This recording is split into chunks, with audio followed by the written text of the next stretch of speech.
তাইলে এই দেশে তো সাধারণ শিক্ষার্থীর জায়গা নাই ভাই।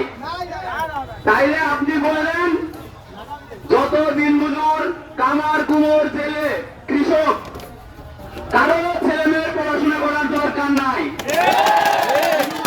পড়াশোনা করবে সরকারি আমলার ছেলেরা, তারপরে ঊর্ধ্বতন কর্মকর্তা কর্মচারীর ছেলেরা, এবং পড়াশোনা করবে যাদের কোটা আছে তারা।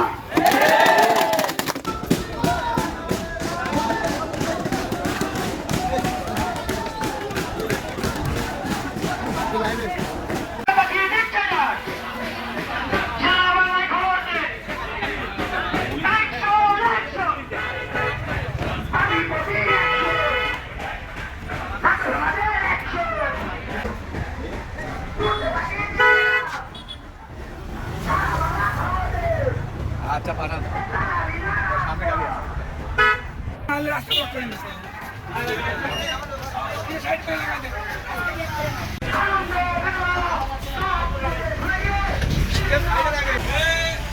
গাড়ি এদিক ঘুরতে দিচ্ছেন রোগী রোগী এটা পাস করে